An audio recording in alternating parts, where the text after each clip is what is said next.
아멘. 오늘 우리에게 내주신 하나님의 귀한 말씀은 구약성경 시편 50편 말씀 교독하도록 하겠습니다. 시편 50편입니다. 전능하시니 여호와 하나님께서 말씀하사 해 돋는 데서부터 지는 데까지 세상을 부르셨도다. 우리 하나님이 오사 잠잠하지 아니하시니 그 앞에는 삼키는 불이 있고 그 사방에는 광풍이 불리로다.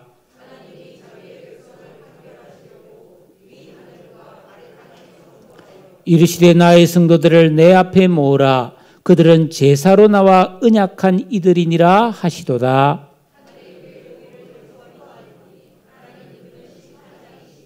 내 백성 아들을 지어다 내가 말하리라. 이스라엘아 내가 내게 증언하리라. 나는 하나님 곧 내 하나님이로다.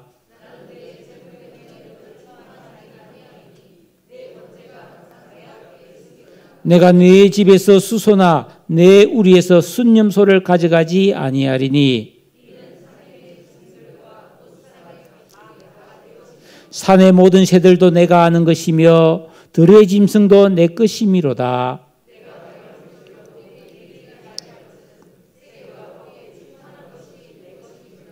내가 수소의 고기를 먹으며 염소의 피를 마시겠느냐?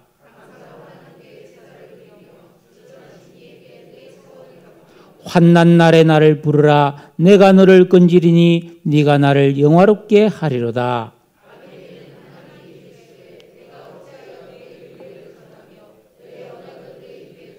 내가 교훈을 미워하고 내 말을 내 뒤로 던지며 내 입을 악에게 내어주고 내 혀로 거짓을 꾸미며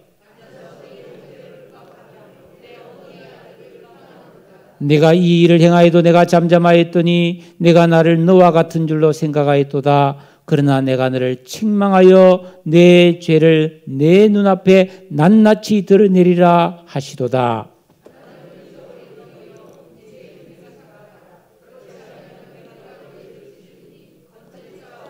함께 감사로 제사를 드리는 자가 나를 영화롭게 하나니 그의 행위를 옳게 하는 자에게 내가 하나님의 구원을 보이리라. 아멘. 초등학교 시절에 세계문학전집에 한번 푹 빠진 적이 있었습니다. 소공자, 소공녀, 허클베리 핀의 모험 해샀고 참 많이 여러 가지 책이 있었는데 그중에 가장 나에게 깊은 인상을 준 책은 영국의 작가 데니얼 디포의 소설 로빈슨 크루소였습니다. 폭풍으로 배가 난파되어 무인도에서 홀로 28년을 지내다가 기적처럼 구출된 로빈슨 크루소의 이야기. 저는 이 이야기를 읽고 너무 감동받아가지고요. 저도 무인도로 가고 싶었습니다. 그래서 그 당시 우리 집에서 내려다보면 바다가 보였거든요. 어떻게 하면 무인도로 갈 수 있을까? 그래서 동네에 코올리게 꼬마들 몇 명 꼬셔가지고 맨날 버려진 배를 찾으러 다녔어요. 그런데 한 발짝도 떠나지 못했죠. 지난 6월 18일 신문에 이 로빈슨 크루소라는 이 책과 작자 데니얼 디포에 관한 기사가 길게 실려서 반가웠습니다. 그 내용은 이렇습니다. 이 소설은 무인도에서 고립무원이 된 한 인간이 고난과 역경을 통해 자기 자신을 향한 하나님의 섭리를 깨달아가는 과정을 묘사한 영적 표류기다. 저는 몰랐거든요. 이게 사실은 신앙서적이었다는 거예요. 주인공이 28년 동안 혼자 무인도에서 살아가면서 겪게 되는 사건을 다루고 있지만 그 안에는 여러 가지 신앙 메시지가 가득 들어있다는 겁니다. 이 저자가 일생을 통해 깨달은 두 가지 진리, 즉 인간은 어떤 실패와 절망에 처하더라도 믿음만 있으면 하나님과 인격적인 관계를 통해 그 어려움을 이겨낼 수 있다. 또 하나는 사람이 세상을 살아갈 때 다른 사람을 존중할 줄 알아야 된다. 그게 행복을 준다는 겁니다. 그러면서 이렇게 역경을 극복하고 다른 사람을 존중할 수 있는 능력의 원천은 성경에 있다. 이렇게 기록해 놨어요. 그 로빈슨 크루소 책 속에 어느 날 무인도에서 지내던 어느 날 이 크루소가 우연히 성경책을 펼칩니다. 뭐 무인도에 웬 성경책이냐. 근데 이제 표를 했는데 타고 배가 자기가 타고 왔던 배가 난파돼서 저기 있어요. 그래서 이렇게 헤엄쳐 가서 거기서 물건들을 꺼내 왔단 말이죠. 예. 그래서 어느 날 우연히 성경책을 한번 쭉 펼쳐봤어요. 거기에 오늘 시편 50편 15절 말씀이 다 우연히 보여진 거예요. 환난 날에 나를 부르라. 내가 너를 건지리니 너가 나를 영화롭게 하리라. 이 첫 구절이 환난 날에 이 말이 자기가 처한 그런 경우와 잘 들어맞았기 때문에 이 참 말씀 좋네 이런 느낌이 들었어요. 그러면서 그래 하나님이 나를 알고 계시고 내가 하나님을 부르면 하나님은 나를 건져주시겠구나 라는 것을 믿기 시작했어요. 근데 어느 날 마음이 너무 또 우울한 거예요. 그래서 그는 혹시나 해서 성경을 쫙 펼쳤는데 히브리서 13장 5절을 펼쳤어요. 나는 결코 너희를 버리지 아니하고 너희를 떠나지 아니하리라는 말씀이었습니다.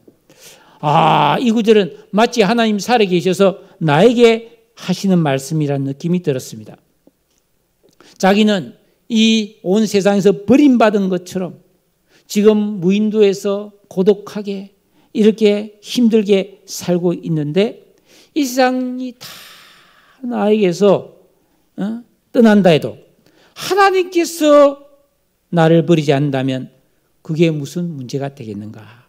반대로 내가 이 세상에서 모든 걸 다 가진다 할지라도 하나님의 은총과 축복을 잃어버린다면 그보다 큰 손해가 어디 있겠는가. 이렇게 고백하면서 그 무인도에서 믿음을 가지고 기쁘게 지낼 수 있었습니다. 이 성경 말씀을 읽어보니까 하나님이 구원해 주신다는 말이 많은데 그게 정말 가능할까? 이렇게 고립무원인 이 외딴 섬에 있는 나를 누가 찾아낼 수 있겠는가? 아마 불가능할 거야. 이렇게 생각을 했습니다. 그런데 민수기를 읽고 출애굽기를 읽는 중에 이스라엘이 광야에서 아이고 고기 먹고 싶어요. 고기 먹고 싶어요. 하나님이 그래 알았다. 내가 고기 줄게. 사람들이 에이 이 광야에서 하나님이 어떻게 식탁을 베풀어 우리한테 고기를 준단 말인가 하고 의심한 것처럼 자기 자신도 의심을 했다는 겁니다.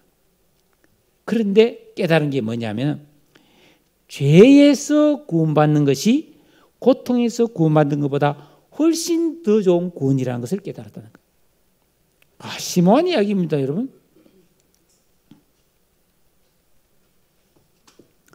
사실 이 로빈슨 크루소 이야기는 작자인 다니엘 디포 자신의 신앙 고백이었습니다. 이 다니엘 디포라는 사람은 영국 런던에서 상인의 아들로 태어났는데 성장하면서 우여곡절을 많이 겪어요. 죄 없이 감옥에 갇히기도 하고 번창하던 사업이 풍비박산이 나기도 하고 가족들도 굶어 죽을 정도의 이런 빈곤 상태에 빠지기도 합니다. 하지만 그가 50대에 발표한 이 소설을 통해서 순식간에 세계적으로 유명한 그런 명성을 얻게 되죠. 그러면서 자기 인생이 마치 바다를 항해하는 배와 같았다는 겁니다. 파도가 잔잔할 때는 아름다운 경치가 보이고 멋진 풍경을 바라보면서 좋은 시간을 보내지만은 예기치 않게 갑자기 폭풍우가 몰아치면은 배가 막 유뚱거리면서 파손 직전까지 가서 죽을 수밖에 없는 그런 위기에 직면하기도 했단 말이죠. 자기의 인생에서는 성공과 실패, 전진과 후퇴를 반복했다는 겁니다. 이런 삶은 마치 고독한 무인도에서 표류하는 그런 존재와 다르지 않았다라는 겁니다. 그런데 그 모든 인생의 희로애락 중에 이 로빈슨 크루소는 깊은 신앙을 통해서 그 어려움을 역경을 극복할 수 있었고 마음의 평화를 지킬 수가 있었다라고 고백하고 있는 것입니다. 여러분, 어디 그 사람뿐이겠습니까? 우리도 마찬가지예요. 저도 한때는 무인도에 떠나고 싶었어요. 그런데 지나고 보니까 내가 살아온 인생이 항해와 같았다는 걸 저도 고백합니다. 제 삶에 적지 않은 아픔과 슬픔들이 폭풍우였고 외로움이었습니다.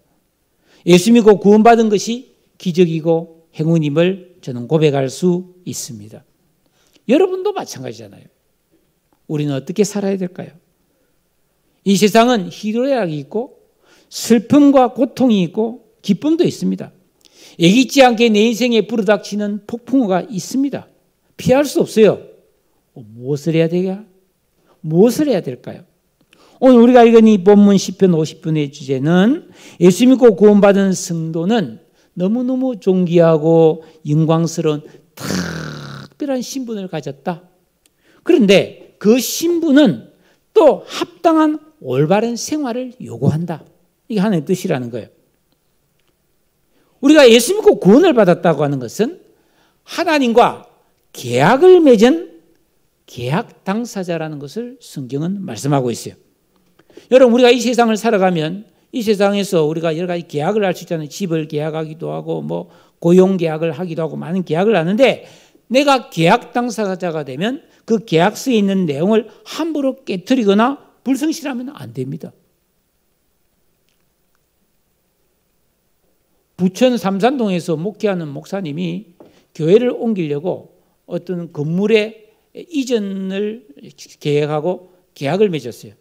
계약금을 5천만 원을 딱 걸었는데 잔금 치르기 며칠을 앞두고 건물주가 찾아와서 이 계약 깹시다. 내 건물 안 팔겠어. 그러면서 1억을 주더라는 거예요. 5천만 원 계약금을 냈으니까 계약을 깨면은 배로 돌려줘야 되잖아요. 왜 그러냐 봤더니 건물값이 수억이 올라버린 거예요. 그러니까 계약금을 돌려주고 계약을 안 하는 게 건물주는 이익이잖아요. 어쨌든 생돈 5천만 원을 줘야 되잖아요. 그러니까 계약은 이렇게 엄청난 책임이 따르는 거예요. 더구나 우리가 예수 믿고 구원받았다는 것은 하나님과 계약을 맺었단 말이에요. 그런데 이 계약을 가볍게 여기고 어기면 어떻게 되겠습니까? 그러면 우리가 하나님과 맺은 계약의 내용이 무엇인가? 여러분, 우리 모두가 계약 당사자이기 때문에 제가 이 부분을 좀 상세히 말씀드리겠습니다. 먼저 우리가 예수를 하나님의 아들로 믿고 그 예수를 내 영속에 영접하면 하나님 편에서는 내 모든 죄를 다 깨끗하게 용서해 주고 나를 구원해 주십니다.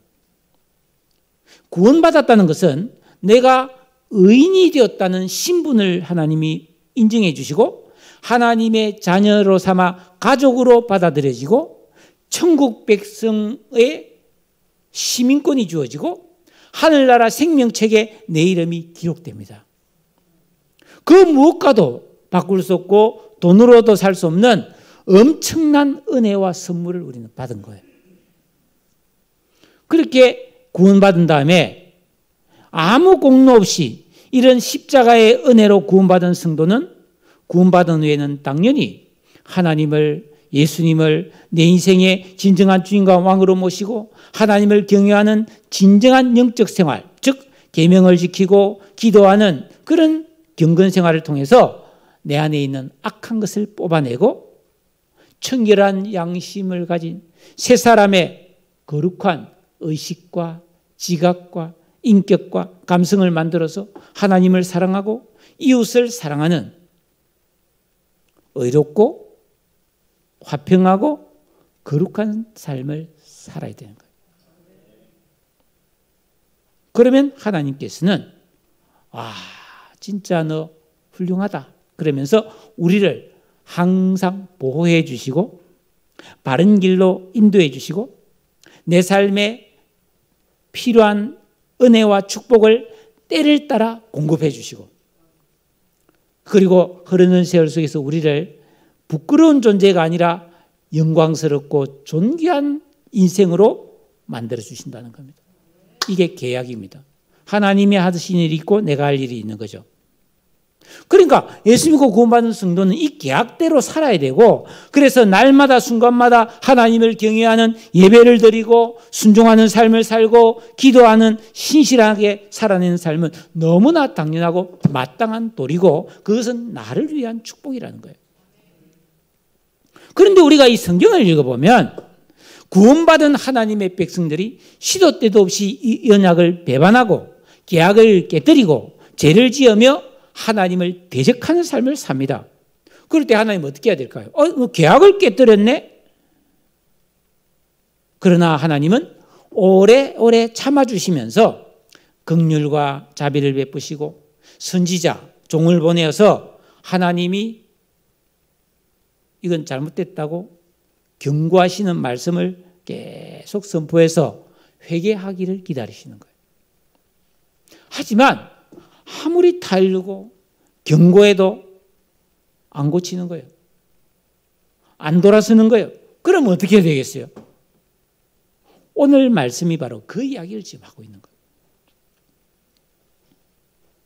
이 10편 50편의 주제는 6절에 있는 것처럼 하나님 그는 심판장이시미로다 하고 심판에 대한 경고를 하고 있는 겁니다. 누구에게 심판하느냐? 1절에 해 돋는 데서부터 해 지는 데까지 온 세상에 있는 모든 사람이에요. 그렇지만 특별히 5절에 있는 것처럼 나의 성도들, 나와 언약한 성도들이라고 말하고 있는 겁니다. 한 내용을 살펴보겠습니다. 1절에 전능하시니 여호와 하나님께서 말씀하사 해 돋는 데서부터 지은 데까지 세상을 부르셨도다. 이 말씀은 이 세상에 해 뜨는 데부터 해 지는 데까지 이 세상에 있는 모든 지구상에 살고 있는 사람들은 한 사람도 예외 없이 하나님의 통치와 다스림 안에 있다 이 말이에요. 그 하나님이 온전히 아름다운 시온에서 빛을 확 비추셨다. 이 온전히 아름다운 시온이라는 것은 이 세상이 다 아름답지만 특별히 하나님께서 택하여 구원해 주시고 은혜를 주신 시온, 예루살렘, 구원받은 백성은 더욱더 아름답죠. 그 아름다운 곳에서 하나님이 빛을 확 발하셨다는 것은 예수 믿는, 하나님을 믿는 자기 백성들이 은밀하게 숨어서 행한 일들을 확 겉으로 드러낸다는 뜻입니다. 여러분, 우리가 캄캄한 데서 예를 들어서 의자 밑에 책상 밑에 장롱 밑에 물건이 떨어지면 어떻게 합니까? 불을 켜서 쭉 밝게 해서 찾아내잖아요. 여러분, 하나님이 빛을 발하시면 히브리서 4장 13절에 지은 것이 하나라도 그 앞에 나타나지 않음이 없고 우리의 결산을 받으시리에 있는 눈앞에 만물이 벌거벗은 것 같이 드러나느니라. 숨길 수 없어요. 이건 감출 수 없어요. 하나님이 모르실 것이라는 생각은 아예 안 하는 게 좋아요. 그래서 사도 바울은 에베소 5장 11절에서 너희는 열매 없는 어두운 일에는 참여하지 마라. 그거 다 나중에 밝혀진다는 거예요. 도리어 그런 건 책망해야 된다. 그들이 은밀하게 행하는 것은 말하기도 부끄러운 것들이다. 그러나 책망받은 모든 것은 빛으로 말미암아 드러나나니 드러나는 것마다 빛이니라. 여러분, 우리는 지금 장관 후보자나 이런 사람 청문회 하면 다 드러나잖아요. 지금 교육부 장관 후보자도 보면은 과거에 음주운전하고 공금을 함부로 쓰고 다 드러나고 있잖아요. 며칠 전 보도해 보니까 서울 강남에 어느 곳에서 남녀들이 집단적으로 해서 음행을 했다 신문이 났잖아요. 그 들킬 줄 알았으면 했겠어요? 모르게 하면 안 들킬 거야 라고 생각했는데 들키는 거예요. 하나님은 모든 숨은 일을 다 드러내는 빛이심을 믿으시기를 바랍니다. 그 하나님이 3절에 오셔서 잠잠하지 않는다. 그런데 그 앞에는 삼키는 불이 있고 사방에는 광풍, 태풍이 분다. 이것은 심판하신 하나님의 임재와 위엄을 나타내는 거예요. 하나님은 크고 두려우신 분이에요. 그래서 4절에는 자기 백성을 판결하시려고 하나님이 하늘과 땅에 선포를 쫙 하여 이르시되 나의 성도들을 내 앞에 모으라. 그들은 제사로 나와 언약한 이들이니라. 나의 성도들을 모아라는 거예요. 예수 믿고 구원받은 사람들은 하나님과 계약을 맺은 사람이라는 거예요. 제사로 나와 언약했다. 이건 굉장히 중요한 의미를 가지고 있는데요. 원래 사람은 처음 창조될 때 하나님과 항상 함께 어울릴 수 있는 사이였어요. 근데 인간이 죄를 지음으로 하나님과 단절돼서 멀어졌죠. 하나님과 끊어졌어, 관계가. 그런데 하나님은 다시 그 사람들을 하나님 앞으로 올 수 있도록 하기 위해서 제사제도를 만들어 준 거예요. 그래서 짐승을 잡아서 피 흘리고 제사를 드리면서 내 죄를 그 짐승에게 전가해서 짐승을 죽이면 내 죄가 일시적으로 깨끗해져서 하나님을 만날 수 있게 된 거예요. 이게 제사로 언약했다는 의미입니다. 그런데 짐승만 잡아서 제사를 드린다고 하나님이 기뻐하는 건 아니라는 거예요. 올바르게 살면서 제사를 드려야 된다는 거예요.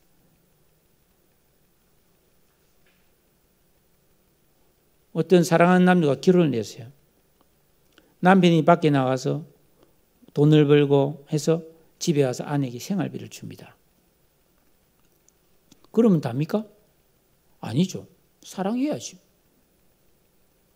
지 멋대로 온갖 죄 따지고 돌아다니면서 야, 내 생활비 줬잖아 이러면 그거 됩니까? 그게 정상적인 관계예요? 아니라는 거예요. 마찬가지예요. 우리가 하나님을 믿는 것은 결혼관계와 같다고 성경은 자주 표현하고 있잖아요. 우리 편에서 하나님 앞에 예배를 드리고 기도를 하는 거 좋은 일이죠. 그러나 동시에 우리가 믿음대로 살면서 하나님을 사랑하면서 해야지. 그런 거 없이 그냥 아이고 뭐 하나님 뭐 제사 드렸으니까 뭐 다 된 거 아니에요. 그러면서 멋대로 하고 온갖 죄 짓고 돌아다니면 하나님이 그걸 정상적으로 보시겠냐 이 말이에요.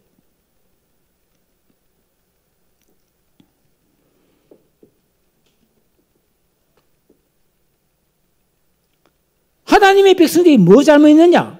구체적으로 나옵니다, 여러분. 8절부터 보면은 나는 너의 재물 때문에 너를 책망하지 않는다. 너의 번제가 항상 내 앞에 있다. 이 말은 뭐냐면 이스라엘 백성들이 열심히 제사를 드렸다는 거예요, 하나님 앞에.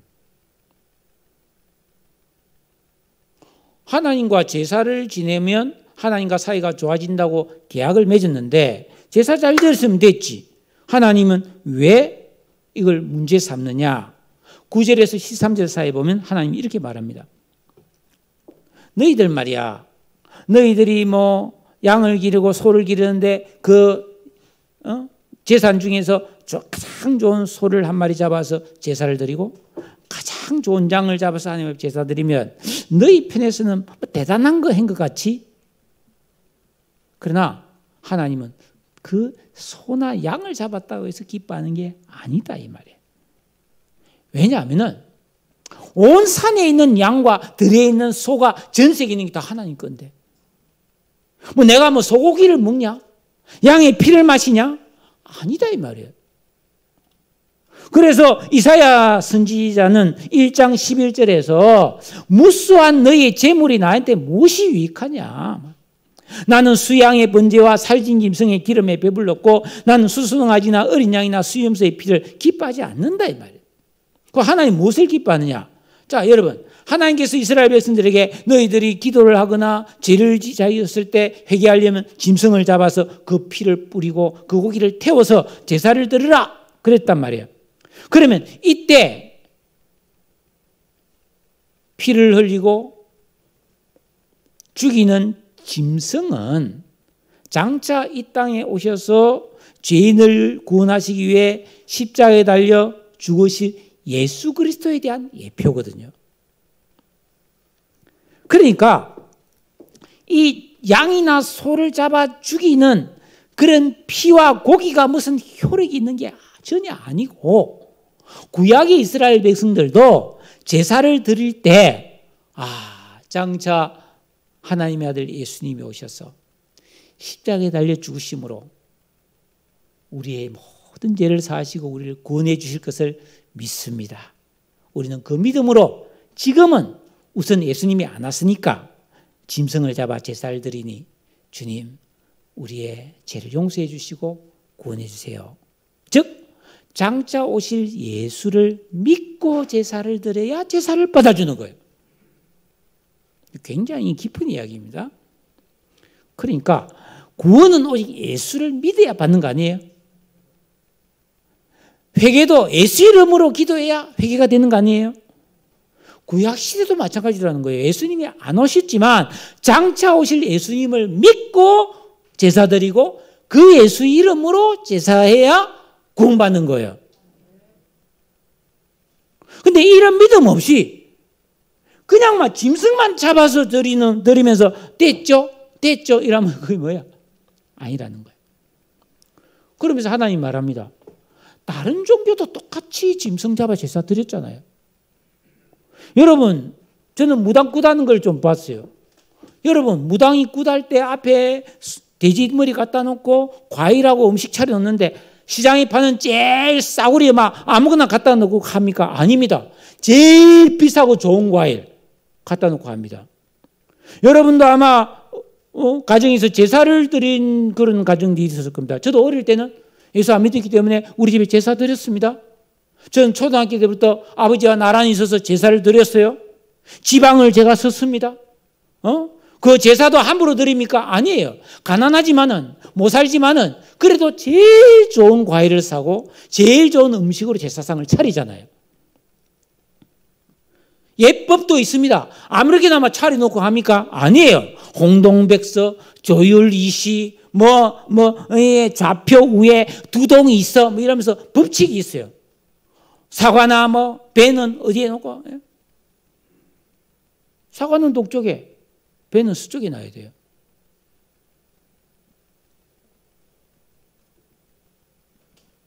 아무렇게나 하는 게 아니란 말이에요. 다 이방 제사도 우상 제사도 다 예법이 있고 정성이 들어간다는 말이에요. 그런데 하나님도 그처럼 정성이 들어가고 예법만 갖추면은 그거는 이방인이 드리는 우상 제사하고 하나님 섬기기 무슨 차이 나냐? 하나님을 믿는 차이는 뭐냐면 그런 예법과 그런 좋은 재물만 있으면 안 되고 하나님 뜻대로 살아가는 좋은 삶이 있어야 그게 진짜 예배가 되는 겁니다. 지금 이야기를 하는 겁니다. 그래서 하나님이 기뻐하시는 바른 제사는 뭐냐? 14절이에요. 다 같이 우리 14절, 15절을 한번 읽어보도록 하겠습니다. 시작. 감사로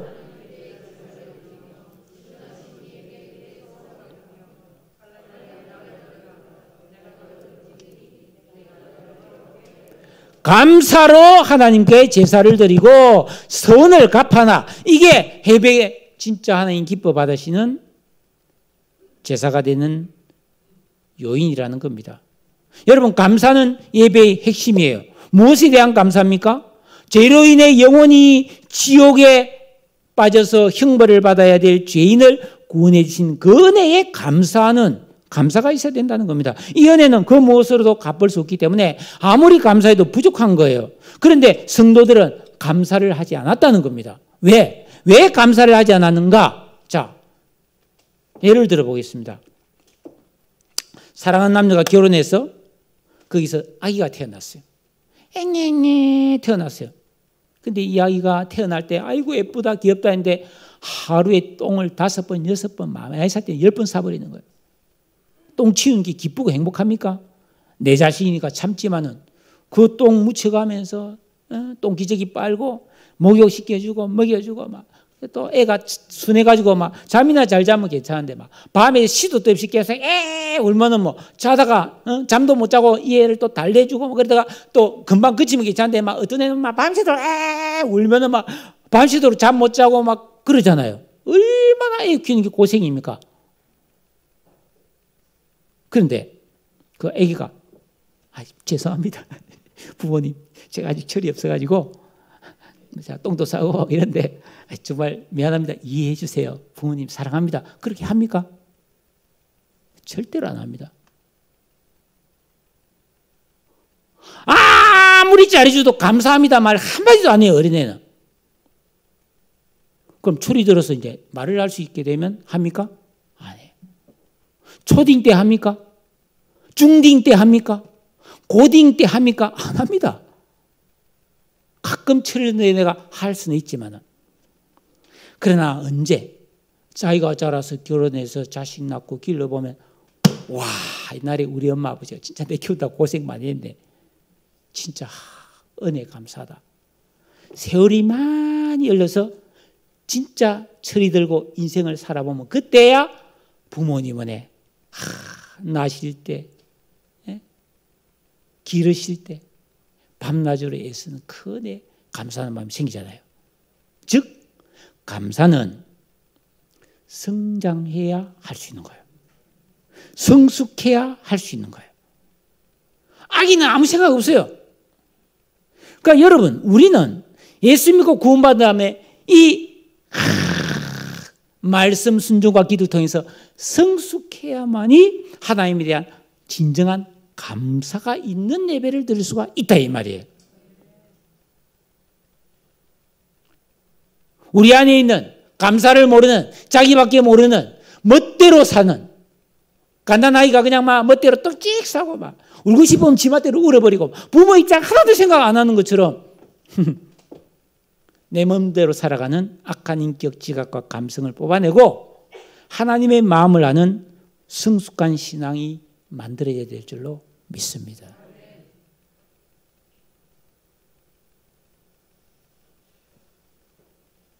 그렇다고 해서 목사님 나는 아직 성수가 안 됐기 때문에 감사해도 되겠네요. 그건 아니죠. 여러분 어린아이도 초등학교 되면 어버이날이나 어머님 아버지 생일 때 진심은 아닐지라도 부모님은 감사합니다. 생일 축하합니다는 하잖아. 여러분 감사하셔야 돼요. 예배는 항상 감사가 있어야 되는 거예요. 무슨 특별한 일이 있어 감사한 게 아니에요. 항상 감사해야 되는 거예요. 또 한 가지는 우리가 예수 믿고 구원을 받았다고 하는 것은 내가 예수 믿을 때 내가 아직 구원받았다면 이제는 하나님의 뜻대로 하나님 말씀대로 살겠습니다라고 하는 약속을 한 것이 포함됩니다. 자, 결혼을 했다는 것은 그냥 우리끼리 잘 살자 이게 아니고 서로에게 책임과 의무를 다하겠다는 약속이 포함되는 거예요. 내가 시험을 쳐서 공무원에 합격했다면 공무원으로서의 품위를 지키고 국가와 민족에게 봉사하겠다는 약속이 들어가 있는 거예요. 내가 어떤 회사에 취직을 했다는 것은 그 회사의 방침을 따르고 그 회사를 위해서 열심히 일하겠다는 결심이 포함된 거예요. 믿습니까? 그러니까 우리가 예수 믿었다는 것은 내가 하나님 나라와 그의 의를 위하고 하나님을 기쁘시게 하고 말씀대로 살겠다는 약속을 한 거와 같다는 거예요. 그래서 예수 믿고 구원받은 성도는 당연히 말씀을 순종하고 기도하는 경건한 삶을 살아야 되는 거예요. 그래서 올바른 예배를 드리고 감사하고 믿음의 헌신을 해야 되는 겁니다. 그러면 자연스럽게 또 따라오는 하나님의 계약에 의해서 축복이 옵니다. 그게 15절이죠. 환난 날에 나를 부르라. 내가 너를 건지리니 너가 나를 영화롭게 하리라. 우리가 괴로울 때, 두려울 때, 슬플 때, 아플 때, 힘들 때 하나님 앞에 주여 내가 힘듭니다. 내가 아픕니다. 두렵습니다. 괴롭습니다. 슬픕니다. 도와주세요 하고 하면 그래 알았다 하고 그래 내가 해줘야지 하면서 구원해 주신다는 거예요. 응답해 주신다는 겁니다. 복을 주신다는 겁니다. 그러니까 문제가 딱 해결되니까 아이고 하나님이 살아계시고 하나님이 나를 이렇게 사랑하시고 이렇게 복을 주시니 너무너무 감사합니다. 하나님 찬양합니다 하고 또 하나님께 영광을 돌린다는 거예요. 이게 너무 아름다운 관계 아니에요? 하나님 뜻대로 살고, 그래서 하나님 앞에 기도하면 응답해 주시고 돌봐주시고 복을 주시고 또 감사하고, 이게 좋은 사이예요. 좋은 사이, 사랑하는 사이예요. 그런데 실상은 그렇지가 전혀 아니었다는 거예요. 이스라엘 백성들은 자기 잘난 맛에 살면서 자기 욕심과 쾌락을 추구하느라고 22절에 있는 것처럼 하나님을 잊어버려버렸다는 거예요. 하나님을 잊어버렸어요. 하나님을 잊어버리면 어떤 일이 생기는가? 악을 행한다면 악을. 예? 16절에 악인에게는 하나님이 이르시되 네가 어찌하여 내 율례를 전하며 내 언약을 내 입에 두느냐. 말로만 뭐 하나님 믿습니다 하면서 전혀 아니음을 시다했다는 겁니다. 여러분, 하나님에 대한 감사가 없고 예배가 약해지면 다른 사람과의 관계에서 불의와 악을 행합니다. 악인입니다. 어떤 악을 행했느냐? 17절. 교훈을 미워하고 하나님 말씀을 던져버리고, 도둑을 보면 아이고 내 친구야 그러고, 가늠하는 자들 보면 아이고 친하게 지내자 그러고, 입을 악에게 내어줘서 입에서 온갖 욕과 더러운 말을 하고, 혀로는 거짓말을 하고, 형제를 막 공박하고 비방하고, 하지 말아야 됐지만 골라가면서 하는 거예요. 우리가 살아가면서 말과 행동이 올바르지 못한 것은 엄청난 죄고, 이것은 내 인생을 해치는 거예요. 해치는 거. 내 스스로 해치는 거예요. 하나님이 이렇게 말합니다. 너희들이 이런 일을 행할 때 내가 좀 잠잠히 보고만 있었더니 네가 나를 너와 같은 줄로 생각했구나. 내가 너와 같은 줄로 아냐? 이 말은 뭡니까? 사람들이 죄를 지으면서 하나님 모르실 거야. 하나님도 이해하시겠지. 사람이 어떻게 죄 안 짓고 살겠어? 이렇게 하나님을 아주 두려워하지 않고 지멋대로 우습게 여겼다는 거예요. 그런데 하나님은 아니야! 그럴 수 없어. 21절에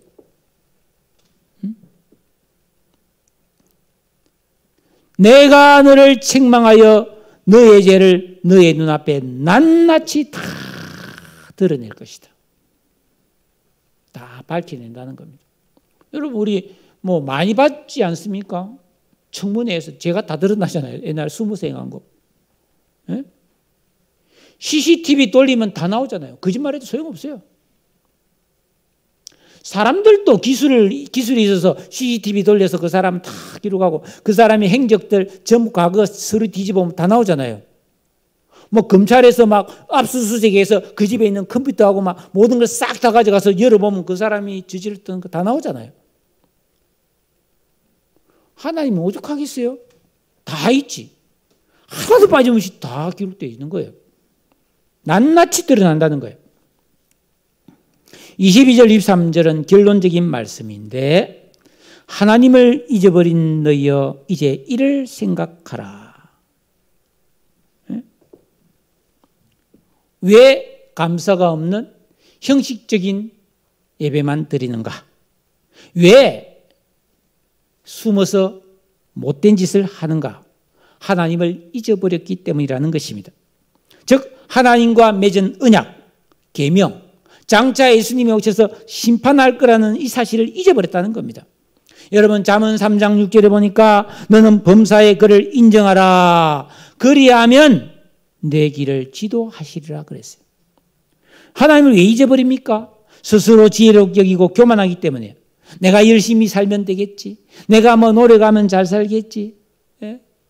내가 조심하면 안전하겠지. 내가 열심히 운동하면 건강해지겠지. 조금 도움이 될지 모르지만 아닙니다.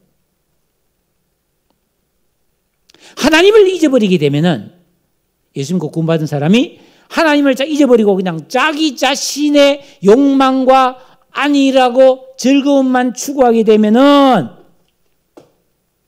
순종이 약해지고, 기도가 약해지고, 예배가 약해지고, 헌신이 줄어들고, 찬송이 작아집니다. 회복해야 됩니다. 어떻게 해요? 이제 이를 생각해라. 그렇지 않으면은 내가 너희를 찢으리니 건질 자 없으리라. 그래서 생각하라 이 말이 히브리어로 비누입니다. 비누라. 잘못된 생각을 확 씻어내라는 뜻인가? 그런 생각을 했습니다.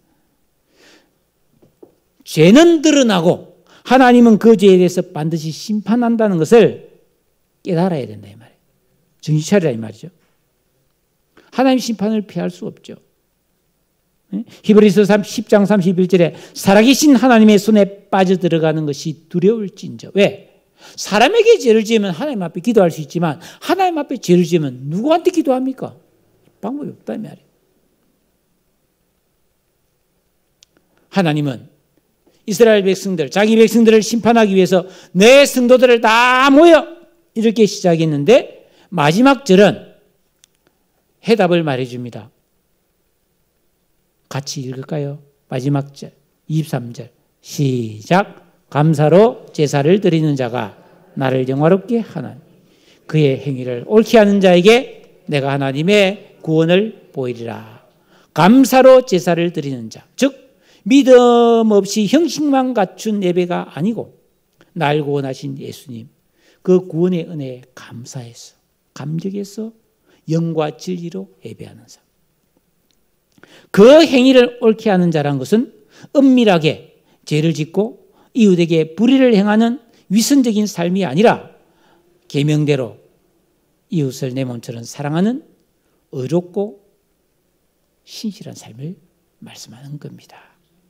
그러면 그렇게 살면 하나님의 구원을 보이리라. 그런데 이 말씀은 오해하지 말아야 합니다. 우리가 구원받는 것은 오직 예수 그리스도를 믿음으로만 구원받잖아요. 근데 여기서 보면 그의 행위를 옳게 하면 구원을 주는 것처럼, 즉 마치 행위를 잘해야 구원받는 것처럼 이야기하잖아요. 아니죠. 행위로 구원받는 것이 아니라 믿음으로 구원을 받는데 이 말씀의 의미는 뭐냐 하면은 진실로 예수 믿고 구원받은 성도라면은 그 행위가 올바른 사람으로 되어질 수밖에 없다 이 말이에요. 네? 예배는 물론이고 선을 행하며 살 수밖에 없다는 겁니다. 그러나 우리가 너무나 절절하게 경험하듯이 우리가 예수 믿고 구원받은 그리스도인이 되었다고 저절로 이런 신실하게 사라지는 것이 아니지 않습니까? 그러므로 우리는 구원받은 성도라면 마땅히 말씀의 교훈을 소중히 여기고 하나님이 지키라 하신 말씀을 지키고 하지 말라는 말씀을 안 하는 순종과 주기도문을 붙들고 기도하는 진정한 영적 삶을 살아야 되는 거예요. 자, 이 복도에 보면 우리가 전에 뿌린 씨앗 중에서 봉숭아, 물들이는 봉숭아 피었어요. 꽃이 쫙 피어 있어요. 자, 여러분 우리가 씨를 보면 봉숭아 씨도 뭐 특별하지 않아요. 조그마한 씨예요. 그런데 여러분 이 씨앗을 땅에 뿌리면 물을 주고 햇빛을 받으면 이게 싹이 나서 이렇게 막 파란 잎이 나고 막 이마음 자라서 빨간색, 분홍색 꽃이 폈단 말이죠. 여러분 꽃씨를 쪼개보면 안에 조그만 꽃이 들어있고 잎이 들어있어요? 없어요? 없어요. 그런데 하나님이 그 씨앗 속에 그런 능력을 담아놨기 때문에 이 씨를 뿌리고 가꾸면 싹이 나고 꽃이 피고 열매가 맺는단 말이에요. 기적 아니에요 이거?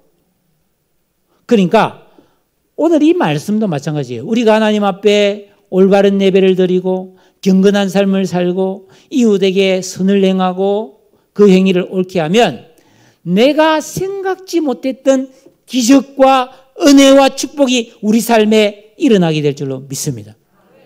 이게 믿음이라는 거예요. 이걸 믿어야 된다는 거예요. 여러분 꽃씨를 심었다고 꽃씨가 날 겁니까? 여러분 계란이 닭이 되고 꾸물꾸물 기다린 흉측한 애벌레가 나비가 되고 이게 믿어지냐 이 말이에요. 알탕 좋아합니까? 알탕. 겨울에 알탕 마시잖아요. 알탕. 뽀로로 끓여서 막 알탕 뽀로로 마시는데 그 알탕에 있는 조그마한 알 하나가 다 명태가 된다는 거예요. 우리가 안 먹었으면 명태가 되는 거예요. 간장게장, 암캐. 올해는 그걸 못 먹어봤는데 그 암캐 보면 그 뭐야 이게 배에 보면 노란 알이 있잖아요. 그 알을 우리가 안 먹고 있으면 그 알이 다 개가 되는 거예요. 믿어집니까?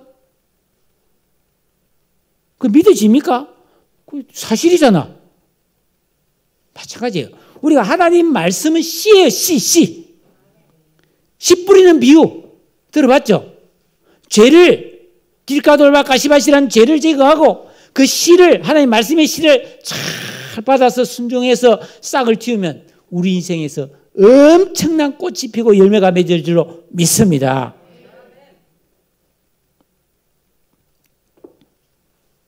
이게 기적이라는 거예요. 이게 기적이에요, 여러분. 잠언 31장 30절에 고운 것도 헛되고 아름다운 것도 다 거짓되다고 그랬습니다. 이 세상도 시간도 생명도 다 잠깐 있다 지나가는 겁니다. 그러나 우리 인간의 존재와 생명은 영원하지 않아요. 잠시 머물 이 세상에 집착해서 육신의 쾌락을 추구하고 하루 재밌게 사는 것을 행복이라고 생각하는 허망한 삶에서 돌아서십시오. 이 땅에서 영원히 살 것처럼 착각하지 말고 재림과 심판을 대비하고 준비하는 영원에 잇대어 살아가는 성도 되시기 바랍니다. 진정으로 영적 생활에 힘쓰며 깨어있는 신앙이 이르도록 거룩하게 살아가는 우리 모든 성도님들 되시기를 주님의 이름으로 축복합니다.